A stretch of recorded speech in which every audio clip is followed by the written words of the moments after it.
Il a fait un tableau étonnant que je ne suis pas capable de faire, mais c'est d'une gaieté, c'est plein de lumière. Tu vois pas, il y a des citrons, des feuilles, tu sais, tout est mélangé. Il a passé quelques jours, il est allé une fois seulement à Bordighera, il est allé 2 fois en Italie, mais à Bordighera, il a passé quelques jours. Il a fait 2 tableaux, un qu'on appelle la villa de Bordighera et les citronniers. Mais alors les citronniers, comment on laisse quand il n'y a pas comme ça. Alors j'étais obsédé par ça quand je voulais faire un citronnier. Mais mon citronnier, c'est une plastique. Ah oui, mais il est bon, hein, moi j'adore. Ah, puis il est d'une gaieté, les couleurs sont gaies. Ah oui, quand même. Ah oui, les touches, Ah, les ben, fleurs, les iris, alors, tu vois, et ces fleurs bleues sur le côté. C'est ce que je suis en train de te raconter, tu vois. Oui, ben, il est très gai, ça reflète bien. Là, je suis en train de faire un tableau qui racontera la cour, notre petite cour derrière. La cour aux citronniers, aux iris, et au fond, en face du jardin de Madame Renucci, une glycine. Alors, cette couleur, cette douceur, m'a inspiré, mais je dois dire, je l'avais raconté à l'école déjà, que j'avais été marqué pour un tableau de ce genre-là par le passage de Monet sur la Riviera italienne à Bordighera. À Bordighera, il a fait 2 tableaux que je connais bien, un qui s'appelle la ville Bordighera, une villa à Bordighera, et l'autre, les citronniers de Bordighera. Ces citronniers, c'est un enchantement, c'est extraordinaire. J'aurais voulu faire quelque chose qui ressemble à ça. Bon, moi je ne le trouve pas très très bon, mais Nicole dit qu'il est bien, il lui plaît. Alors, regarde, tu te rends compte là? Si ça c'est plus joli que le mien, hein? Je suis sûre que vous l'aurez utilisé plus que lui. Hein?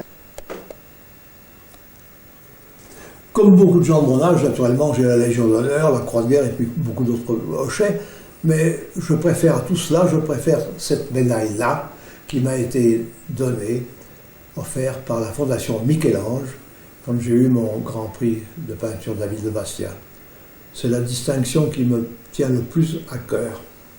Tu regardes en bas, tu vois le mimosa de la Croix. C'est le seul mimosa qui est en bas du village, après l'hôtel. Il a comme titre dans le catalogue le mimosa de la Croix. En face de toi, à gauche.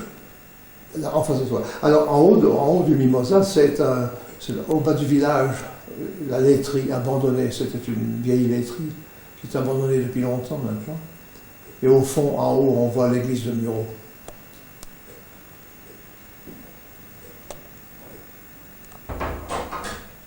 Là, tu vois, c'est un hameau, un quartier de Feliceto, que tu connais bien, en haut, un peu plus loin que chez nous, au Podio, ou Podio, le quartier de Jalette, ou Podio. Le bouquet-là a été intitulé le dernier bouquet. Alors les gens ne savent pas tous ce que ça veut dire, certains le savent, ça veut dire que c'est le dernier bouquet que maman a préparé, a aménagé dans la maison.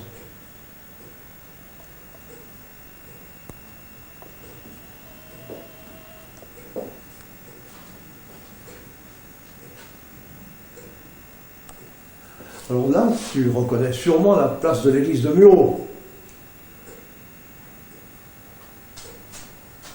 Ce qui peut la défigurer a été esquissé seulement. La cabine téléphonique, les voitures, tout ça ne sont pas très beaux dans le paysage, mais enfin. Je suis un témoin de mon temps. Les iris, ce sont les iris du jardin. Que d'iris du jardin? Tu penses que quelqu'un un jour m'a dit je préfère ceux-là à ceux de Van Gogh, alors tu vois. Eh ben, Hein, ça a été un compliment, ça. Ah ouais, elle a dit, ah ben j'aime mieux ceux-là. Ah bon. Et Eric ne peut pas les voir. Quand il a vu ça, il m'a dit, tu devrais t'arrêter de faire des fleurs. Là-haut, tu reconnais. Bon. Sant'Antonino, vue de la cascade, près de la cascade de Muro, avec en bas le hameau de Murato avec le grand pin.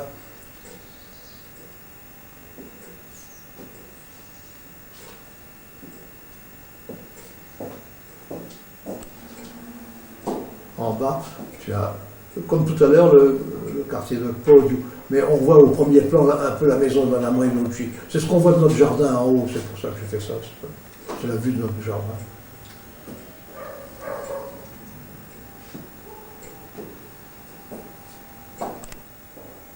L'illustre maison de Keku. Mais il n'y a plus beaucoup de gens qui savent ce que ça veut dire. Keku, c'était le nom d'un propriétaire de la maison au début du siècle. c'est Nicolas. Oui, et tu as entendu le nom, Nicolas. Voilà le hameau de Murado, le paysage au grand pin, avec au fond l'étang de Codole. C'est près de Muro, ça. C'est Muro, c'est en bas de En Muro. bas de Muro, ouais. C'est un hameau de Muro. C'est quasiment la résidence du chanoine Franceschi. Là-haut, c'est le village de Moncale, ou Moncale, comme disent les Corses. Le titre dans le catalogue, c'est Moncale, le trottoir fleuri. Le trottoir fleuri, parce que c'était un trottoir qui n'était pas praticable, mais qui était garni de bien belles fleurs. Maintenant, il n'y a plus de fleurs, il y a du ciment.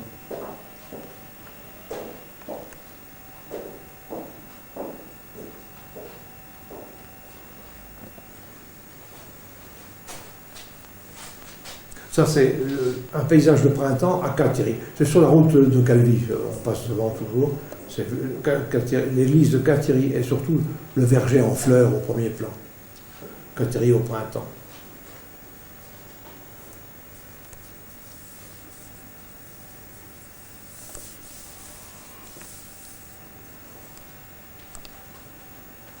Le tableau du haut, c'est un de mes premiers tableaux où j'avais entre 16 et 17 ans, un peu moins de 17 ans. C'est un paysage de Provence, des oliviers, dans la région de Toulon, à Saint-Mandrier.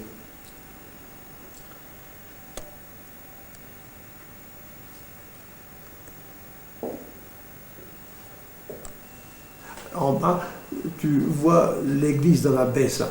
Tu vois au fond du vallon, il y a un village blotti et le campanile, le clocher est très grand et émerge de toute la verdure et des toits environnants. C'est une vue plongeante de la route sur Avabessa. Sur le catalogue, celui-là me porte, il n'y a qu'un nom, un prénom, Giuseppe.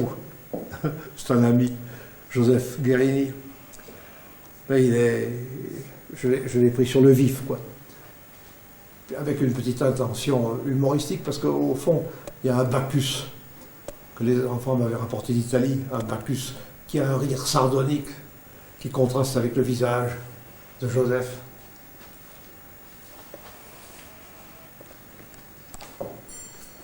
Alors en bas, c'est la terrasse de la maison, que vous connaissez bien, à l'automne. À l'automne.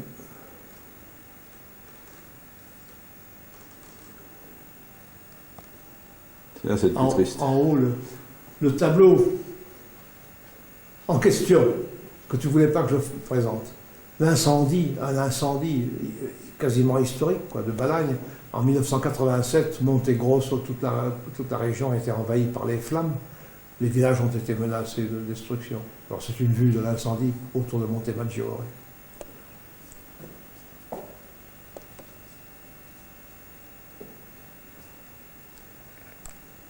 C'est l'eucalyptus qui est en bas près de la verrerie.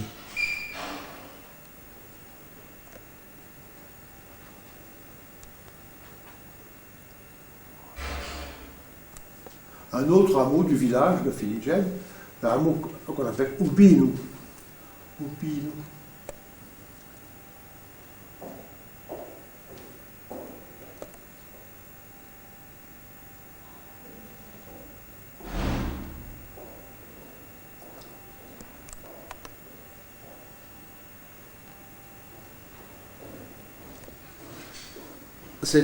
C'est la maison de Simone Anessa. On l'appelle Acosta, la côte sur la côte, la vieille maison. Et puis derrière, alors il y a des ruines qui ont maintenant disparu. Ces ruines et la terre de ces ruines-là appartient maintenant à Simone et à Jojo. Ils vont construire leur maison. Alors ça, c'est le mûrier, notre mûrier, le mûrier de la maison, de votre maison. J'ai peint ce tableau après la mort de maman. Ça a été pour moi très important parce que nous le regardions, ce mûrier, à l'automne depuis quelques années, et puis maman me dit « Pourquoi tu ne le fais pas? Pourquoi tu ne me fais pas mon mûrier ?» Et quand sa mort approchait, elle le disait plus souvent encore « Et tu n'as pas fait mon mûrier ?» Et elle est morte et je ne l'avais pas fait. Alors je l'ai fait après. Je n'ai pas voulu mourir moi-même sans l'avoir fait. La maison du pauvre Jojo, tu sais, que l'on voit de la petite terrasse derrière chez nous. La maison du pauvre Jojo, à l'automne. Parce que tu vas avoir une autre vue de la maison de Jojo au printemps.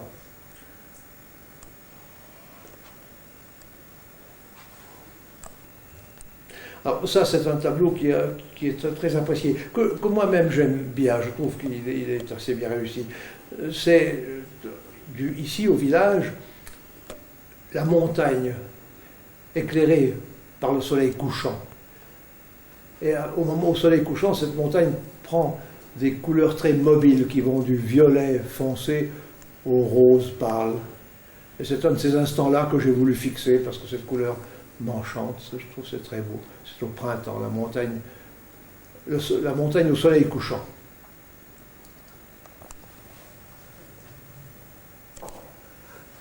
En haut, c'est un de mes derniers tableaux, c'est une image de l'hiver, d'une journée d'hiver, l'hiver dernier. Et nous avons eu de la neige pendant quelques jours sur la montagne, qui n'a pas duré, bien sûr, pas beaucoup, mais j'ai pu saisir cette impression-là, que je crois dans le catalogue, j'ai appelé d'ailleurs impression d'hiver. Félicitons, impression d'hiver. Alors là, tu vois la maison du pauvre Jojo.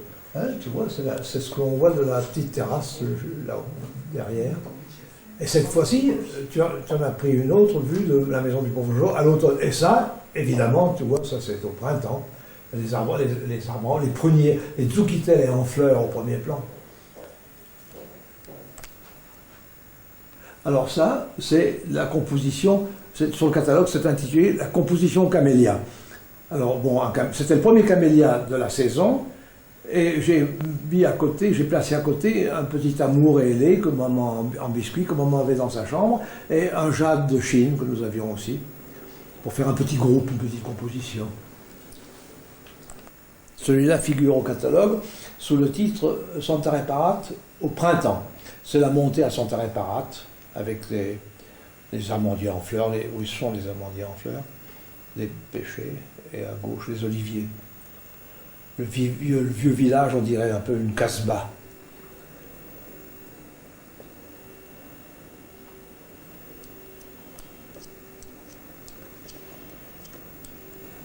C'est le quartier Oubi, donc on a déjà vu sur un autre tableau, mais avec un amandier en fleurs au printemps, devant la maison des Tutsoni.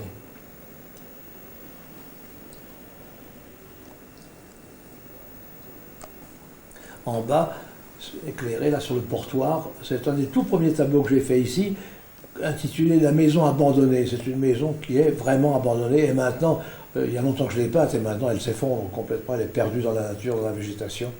C'est une vue plongeante, vue du parvis de l'église sur le bas du pays, du village. C'est une maison qui se trouve en bas de l'épicerie, l'ancienne épicerie de Pierrot. Ça, c'est le village de Feliceto, notre quartier qu'on appelle joliment Achima, la cime, le haut du village, Achima. Et évidemment, les montagnes derrière situent bien l'endroit, quoi. On est sur le piémont de la Balagne. Au premier plan, c'est la maison de Madame Renucci.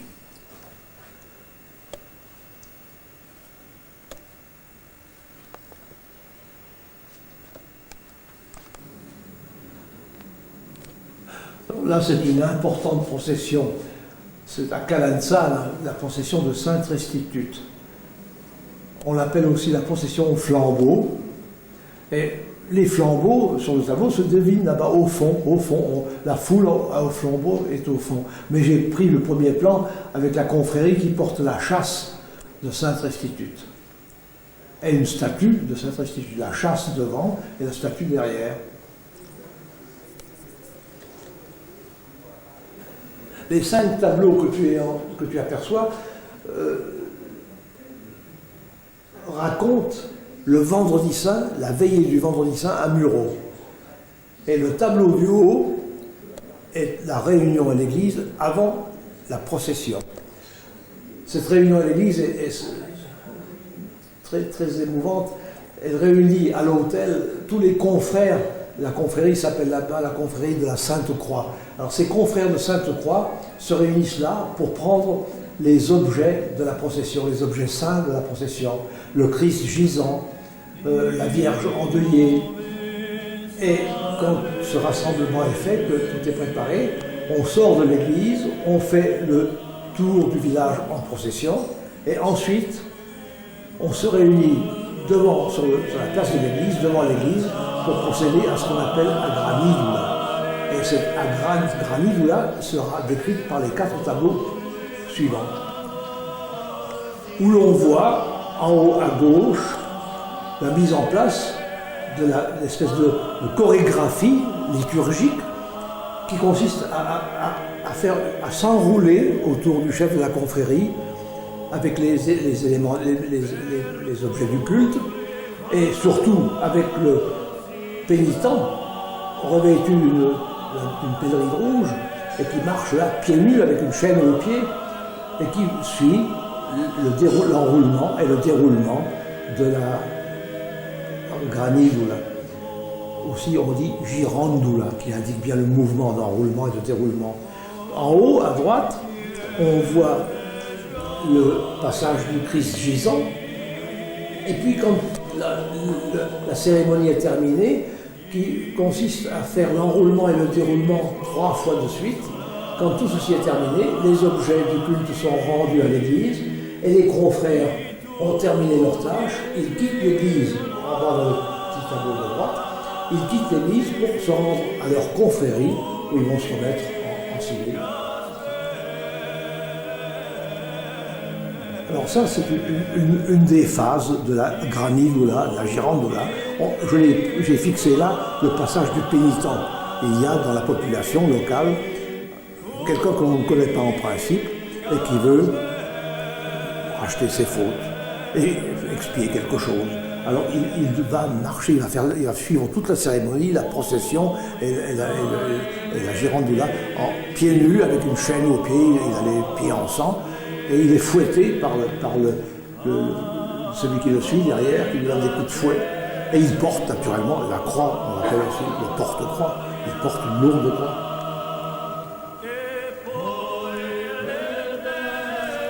Alors ça, c'est une vue plongeante de l'île Rousse, vue de Monticello. L'agglomération d'île Rousse est ébauchée. Toute la côte habitée, construite, n'a pas été ébauchée aussi. Mon but était de faire voir surtout l'île Rousse, qui a donné le nom à l'agglomération de Port. L'île Rousse, c'est la mer au soleil couchant, une belle couleur rose. Ah oui. Alors ça, c'est une vue de Calvi à l'aube. Et pour être sûr d'être à l'aube là-bas pendant plusieurs jours, d'une dizaine de jours, je suis allé tous les matins, j'ai quitté le village à la nuit. Et j'ai attendu là-bas, sous les pins, là, que l'on voit, j'ai attendu que le jour se lève pour vivre, pour voir, pour retenir, pour comprendre comment Calvi se révélait au soleil du matin. Et après, alors de nombreux croquis, bien sûr, sur place. Alors quand ce tableau a été fait dans ma tête, j'ai pu le reproduire tel que je l'ai fait là. C'est donc Calvi à l'aube, au petit jour, vue de la Pinède.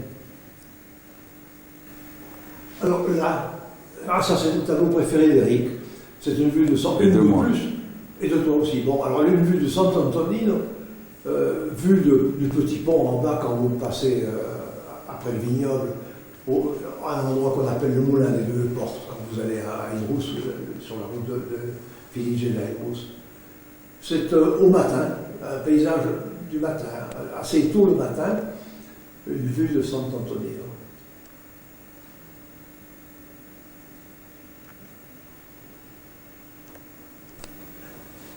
Là, c'est la représentation d'un pèlerinage important en Balagne, qui se passe à Muro. Ça s'appelle le pèlerinage du crucifix des miracles. Alors là, il y a tout le clergé réuni pour la cérémonie qui est représenté là, avec le clergé séculier, régulier, il y a des franciscains, il y a des dominicains, il y a l'évêque de Corse. Et puis la foule, des gens de Muro derrière, que moi je ne connais pas, mais qui eux se reconnaissent. C'est très amusant quand des gens de Muro viennent voir ce tableau. Alors, ils désignent du doigt, ah ben voilà un tel, voilà un tel autre. Et dans des positions familières, il y a même deux participants là, qui ont une conversation qui n'est peut-être pas religieuse. On a l'impression qu'ils sont en train de rigoler ensemble comme il faut.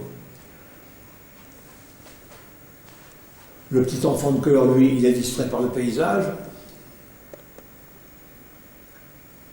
Et à gauche, c'est le chanoine Franceschini, mon ami.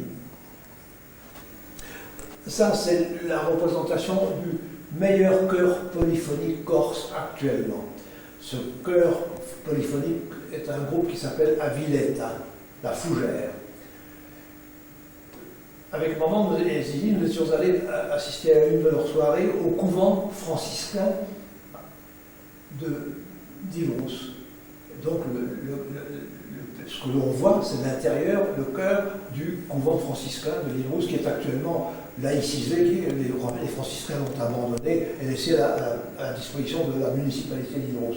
Alors ce groupe est un groupe parfait au point de vue artistique, c'est un groupe tout à fait parfait, mais pour moi il a une valeur sentimentale supplémentaire, parce que l'animateur de ce groupe, ici Jean-Claude Acquaviva, est le petit-fils d'un de mes amis, d'un camarade du corps de santé coloniale, mon aîné, le médecin colonel Franceschini, qui est mort depuis quelques années déjà, avec qui j'avais servi en Afrique noire et en Afrique du Nord. Et son petit-fils est là, en train de diriger ce chœur, avec beaucoup de talent, Ils ont un très grand succès maintenant, ils ont une audience européenne. Récemment, on les a accueillis à Paris avec un véritable triomphe. Ils savent mêler la polyphonie sacrée et profane avec infiniment de goût, de délicatesse. C'est un mariage heureux qu'ils ont su réaliser et qui enthousiasme les amateurs, les connaisseurs.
Alors ça, pour quelqu'un qui vit à Feliceto comme moi, c'est la procession la plus importante que j'ai pu représenter.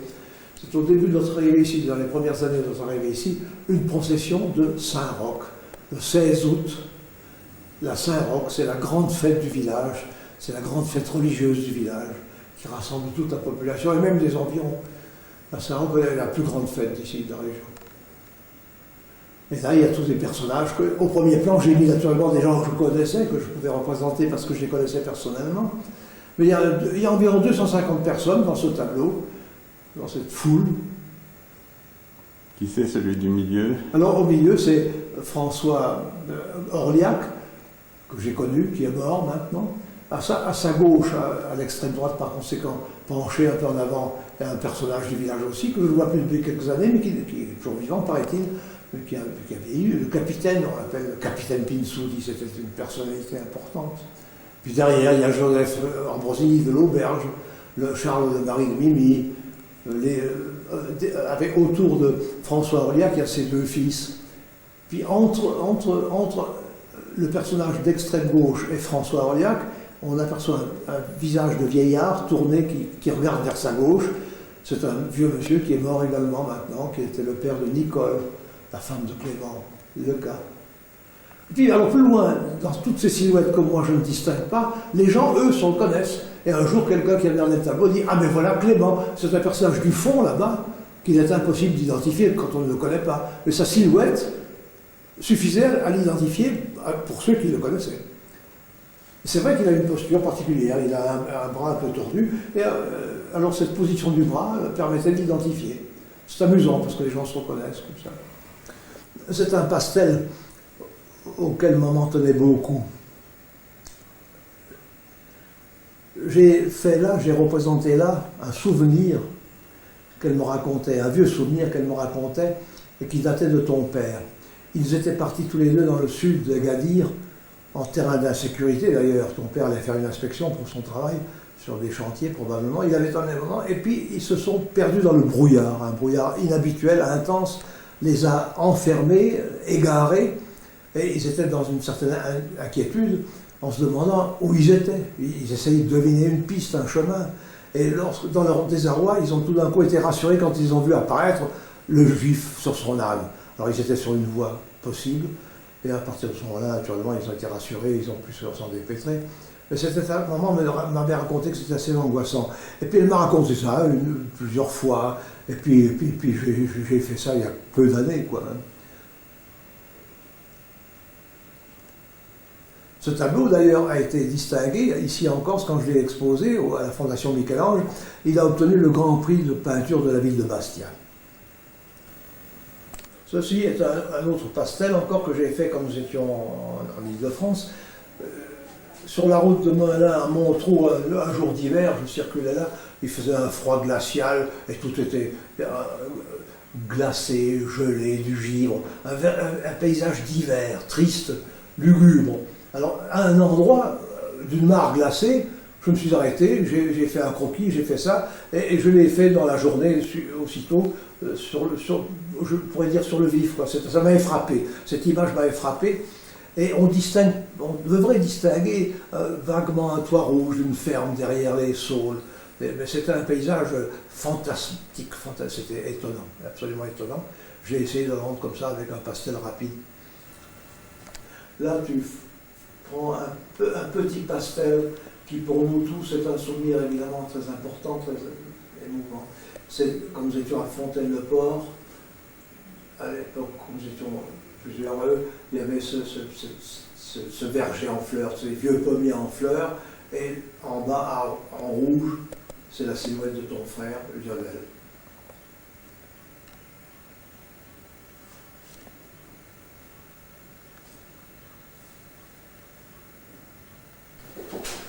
Tu vois, c'est tout près de la maison. On voit à gauche un pan de mur qui est celui de la maison de Mme Renucci, et puis la ruine, avant qu'elle la remonte, qu'elle fasse une terrasse, il y avait cette ruine fleurie, avec au fond les maisons et les toits de podium.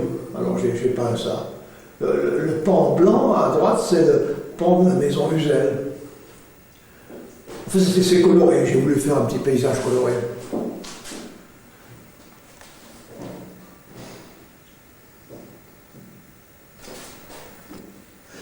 Ça, c'est un souvenir d'Île-de-France, quand nous habitions à Fontaine-le-Port. Je ne sais plus exactement où c'est. C'est une ferme briarde des environs de Fontaine-le-Port, Briarde, on voit bien qu'elle est briarde, par le paysage, par la construction de la ferme, et puis surtout par le séchoir à maïs.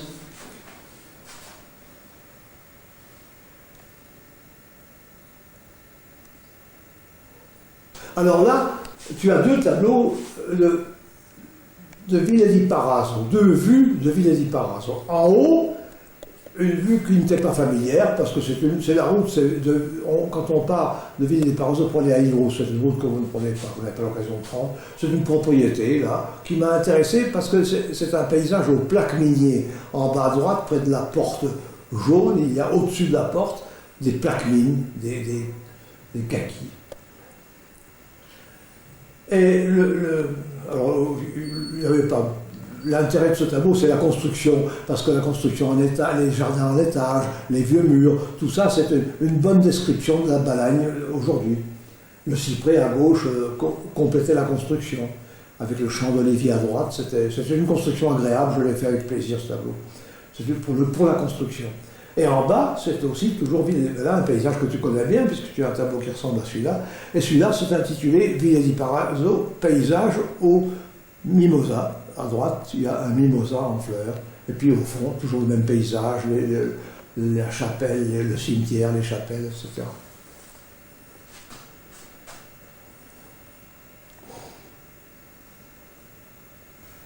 Là-haut, c'est une vue générale d'une région qui autrefois, d'une région de Balagne, qui était autrefois très importante économiquement.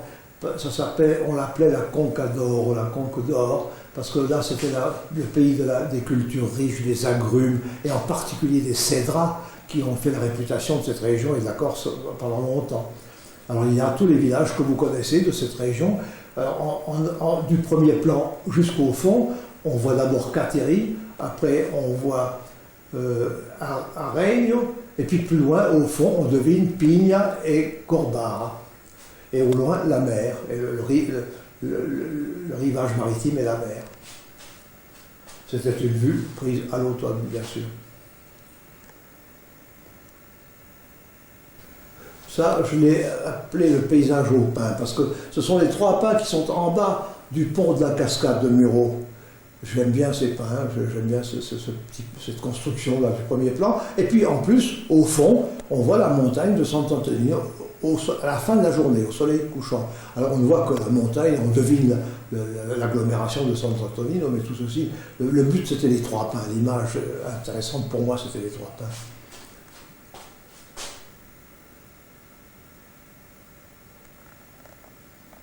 Ça, c'est aussi un souvenir de Fontaine-le-Port. C'était l'année de notre installation à Fontaine-le-Port, en 65-66, et nous nous sommes installés par un hiver rigoureux. Alors voilà, l'église de Fontaine-le-Port et les maisons alentours sous la neige, des toits couverts de neige, ce qui est un spectacle rare là-bas, parce qu'il ne neige pas souvent en Île-de-France.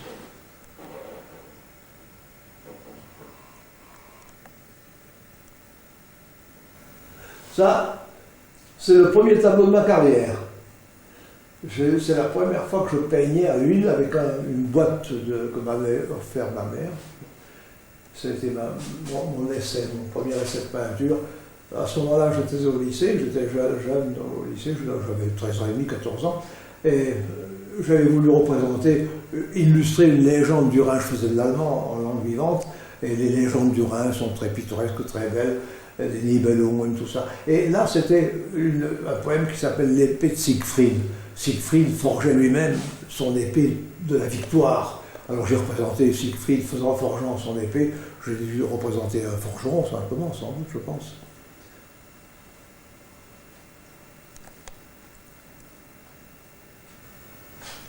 Ça, c'est une vue d'Alabessa, dans le bas d'Alabessa. Il y a quelques terrains, il y a quelques vergers, et voilà un verger d'amandiers en fleurs au dernier printemps. Et ce paysage-là m'a retenu à cause du contraste entre cette promesse de fruits et à côté l'arbre mort ou brûlé, je ne sais pas, un arbre qui ne servait plus à rien, qui marquait la destruction, qui marquait la mort, et l'espérance en face. Et ça m'a semblé symbolique, alors c'est pour ça que je l'ai fixé.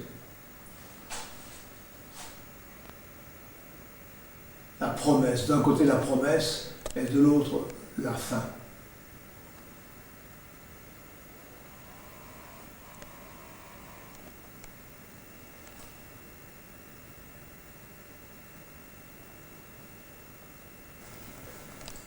Alors, ça c'est un tableau des années 50, mes débuts en Corse. C'est un village que nous aimons beaucoup, un beau village d'ailleurs, le village de Sauvergne, dans le Cortenay. Alors il y a une mise en page qui a été intéressante. J'ai eu beaucoup de plaisir à le faire, ce tableau. Et quand Eric le voit et qu'il compare, il me dit « Regarde si comment tu peignais en 50 et comment tu peins maintenant. Quand même, tu as fait des progrès. » Ce tableau appartient à Ludovic, qui me l'avait apporté pour que je le restaure. Dans la partie inférieure gauche, c'était décollé, la peinture était décollée et l'enduit de la toile était décollé. Alors je l'ai restauré. C'est encore une vue de Sant'Antonino. Oh, tu sais, les Sant'Antonino, j'aurais voulu que les Sant'Antonino soient pour moi une montagne Sainte-Victoire. Je suis loin du compte. En ce qui concerne le talent, bien sûr. Mais enfin, c'est un bon sujet, j'aime bien peindre Sant'Antonino. Et ça, c'est Sant'Antonino en fin de matinée, vue du vignoble en bas, du Clos Regino. Alors, il y a le vignoble, des arbres, au premier plan du vignoble, un peu plus loin des arbres, et puis en haut, la montagne de Sant'Antonino, avec à droite une église.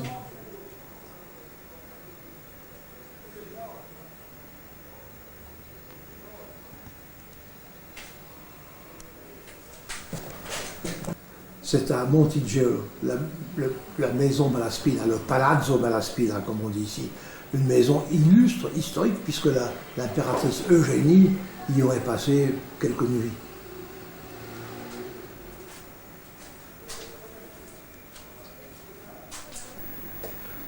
Alors là, naturellement, dans un genre différent, tu reconnais la citadelle de Calvi, mais le sujet du tableau, c'est plutôt les barques, n'est-ce pas? Je l'intitulerai les barques. Le personnage, ce sont les trois barques, et surtout, j'ai été frappé par la barque de droite, qui est un vestige de barque. On voit une barque en ruine qui ne naviguera certainement plus. C'est, je crois, le principal sujet du tableau.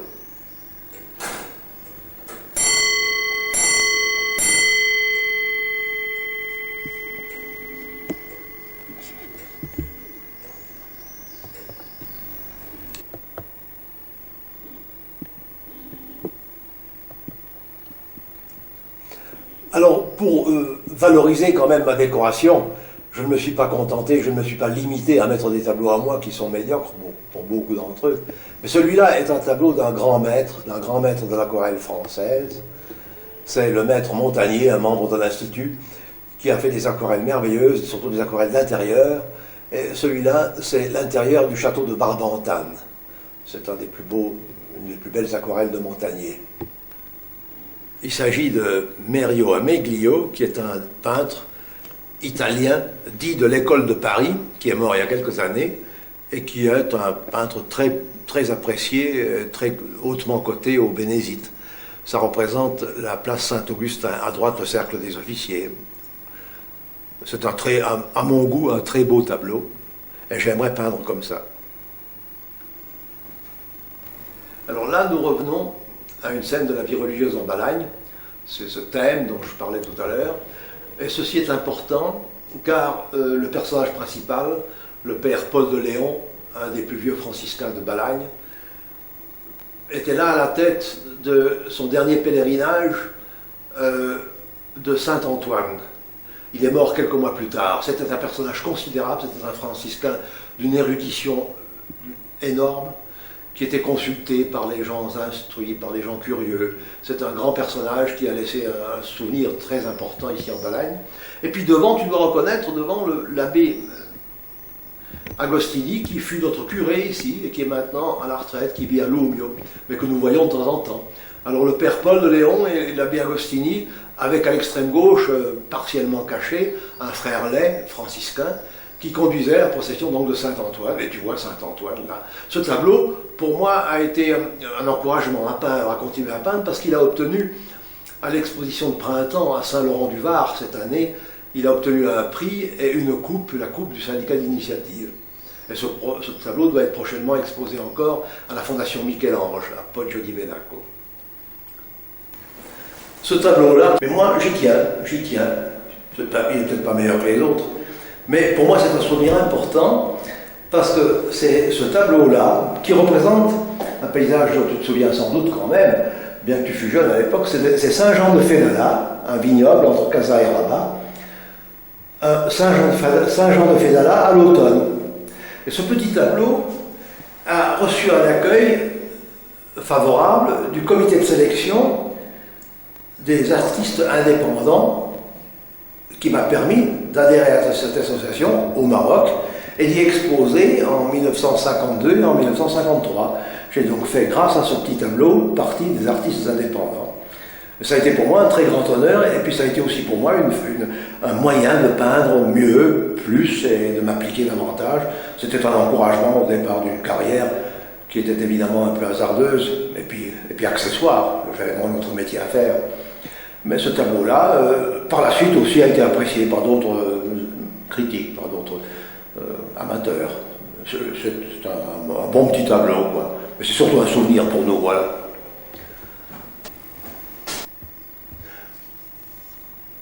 Là, il y a un tableau des années 60 environ. Parce que c'est quand nous venions à Oretz, à Stadson, tu te souviens, pendant 2-3 ans, nous sommes venus là. Et là, c'était une maison avec une voûte qui m'avait intéressé au centre du village. J'avais appelé le tableau la maison rouge, car vraiment cette maison était rouge. Le toit était d'un rouge vif, et en plein soleil, c'était la tache rouge qui m'avait frappé le plus. Et je l'avais représenté comme ça. Alors maintenant, nous sommes dans mon atelier, et ce qui est resté là accroché au mur, les quelques tableaux qu'on va voir, sont des échantillons de ma médiocrité. Celui là-haut, ça représente un eucalyptus, situé en bas du village, près de la verrerie. J'avais été frappé par l'allure de cet arbre, j'ai voulu le reproduire, c'est médiocre, ça n'est pas bon, ça n'est pas très bon. Un peu plus bas, à droite, j'aurais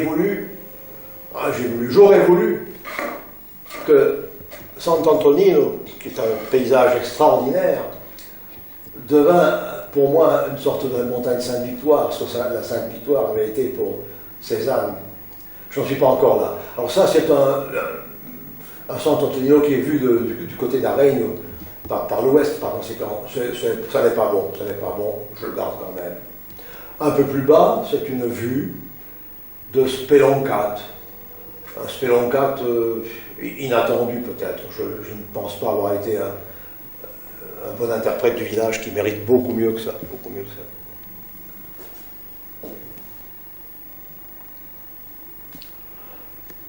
Là-haut à gauche, ça représente la montée vers Santa Reparata. Quand on vient de chez nous, de Filiged, on monte dans Santa Reparata. C'était au printemps, des arbres en fleurs. Il n'est pas très bon non plus ce tableau. Je parlais tout à l'heure des tableaux de la médiocrité, ceux qui sont là. Ben, il est un peu moins médiocre que les autres qu'on a vus ou qu'on va voir. Il est à peu près valable, quoi, mais c'est pas très bon. Alors à droite du tableau là, et à droite du masque, un masque qui est un souvenir d'Afrique noire, bien sûr, il y a là un petit coin du village, la maison Tuzzoni qu'on voit de chez nous, de la terrasse, avec un amandier en fleurs. C'est banal, c'est médiocre. Plus bas, quelque chose qui est moins médiocre peut-être, qui en tout cas signifie quelque chose, ça représente quelque chose, c'est le couvent des Dominicains de Corbar, avec à gauche, à l'aile gauche du couvent. Le monastère, les cellules des moines. Le monastère est à gauche et l'église du couvent est un peu sur le bord droit du tableau. Avec des arbres en fleurs au premier plan, c'était pour ça que je m'y étais arrêté.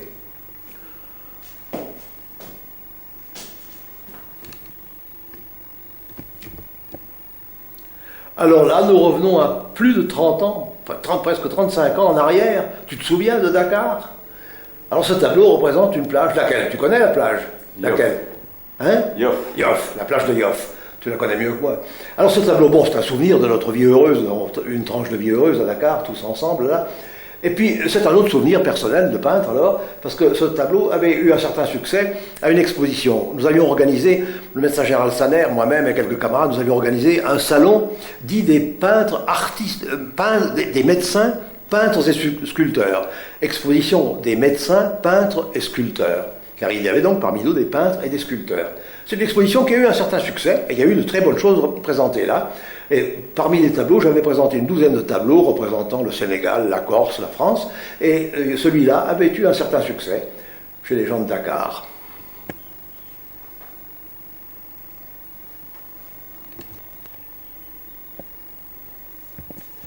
Alors maintenant, on va passer en revue rapidement, pêle-mêle, des œuvres, entre guillemets, hein, de mes œuvres, le fond de la collection, qui n'est pas exposé et qui ne mérite pas grand-chose comme considération d'ailleurs.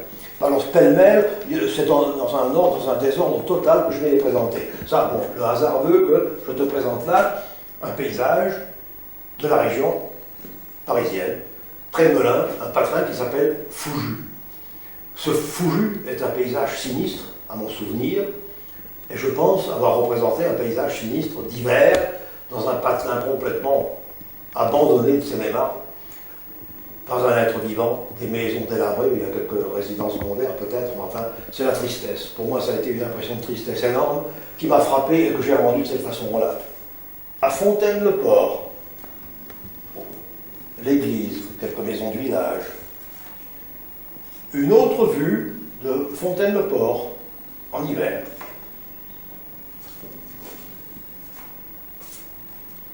Et puis pour ne pas quitter tout de suite la région parisienne, deux vues qui vont suivre de la forêt de Fontainebleau.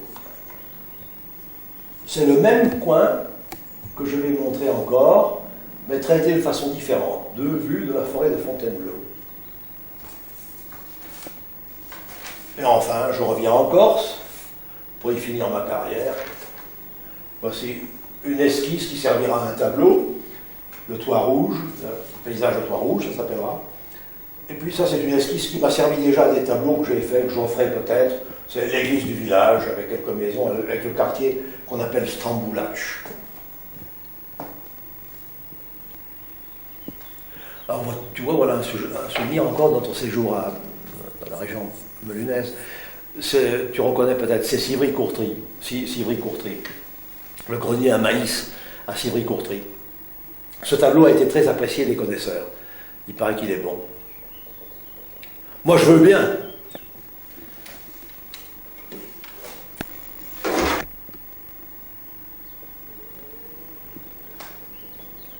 Tu vois, ça aussi, tu connais, mais moi, je ne sais plus le nom.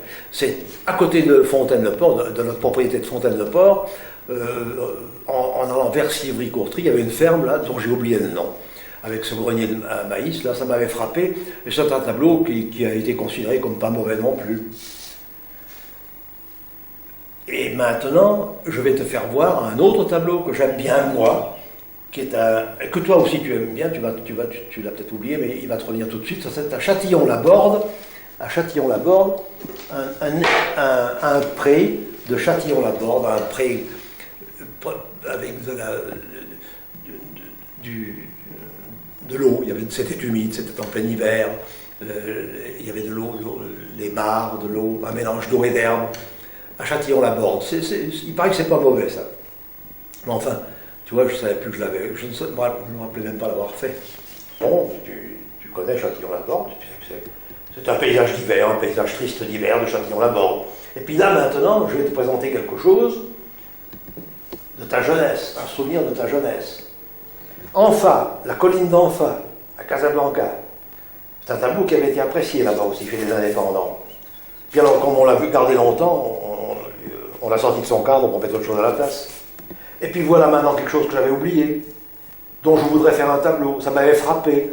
Quand je m'étais promené, j'étais avec tonton Mimile, dans la région du Nebbio. Il y avait un vieux tombeau, là, perdu dans la nature, abandonné, même plus habité par ses morts. Ce pauvre vieux tombeau, je voulais en faire un tableau. Je pense que j'en ferai un d'ailleurs. C'est une esquisse que j'avais faite rapidement sur place pour le situer. Et je pense que ça sera fait un jour, peut-être, si j'ai le temps, si Dieu me prête vie. Voilà, toute ma carrière de peintre